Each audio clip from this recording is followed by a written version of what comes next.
This has been tried before, and it didn't work in 1961, it didn't work in 1969, and it's not going to work in 2014.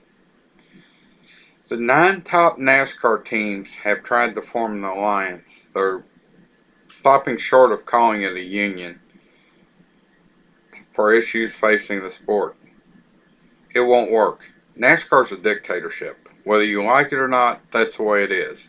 The France family runs NASCAR with an iron fist. I will just give you the 2 examples, and this is an article I found on Yahoo Sports. I will link to it in the description.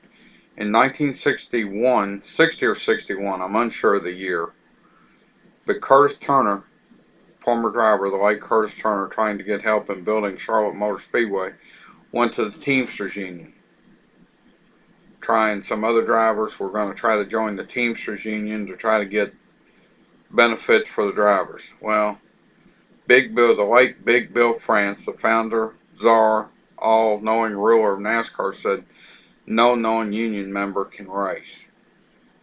A couple other drivers resigned from the union. Tim Flock was one, I believe, and were allowed back in immediately. Curtis Turner was barred from NASCAR for 4 years, returning in 1965 and winning the first race at Rockingham, the great Rockingham Speedway, no longer on the circuit in North Carolina, but winning it driving for the Wood Brothers. But almost every top team, and even frankly some not so top teams like Richard Petty Motorsports, sorry Petty fans, Almirola does not win that race if it goes the distance. No way.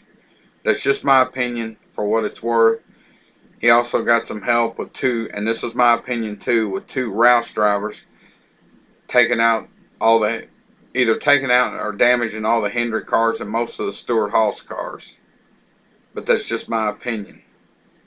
Stenhouse, he got benched in the Nationwide Series, and Roush bought him 2 Nationwide championships, but I'm getting off track here, but let's go to 1969. The Professional Drivers Association was formed around the time of the first Talladega race because the drivers asked NASCAR, aka Big Bill France, to postpone the race until a suitable tire could be found for the speed of the track.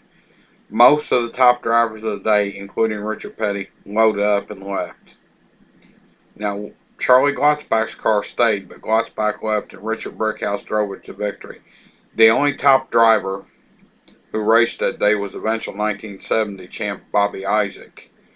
But Richard Brickhouse won that race in a car originally assigned to Charlie Glotzbach.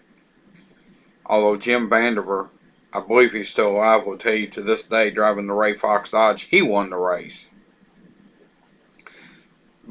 And that union got busted. Brickhouse was hardly seen or heard from again, run a few more races. It didn't work then, it won't work now. Just my opinion.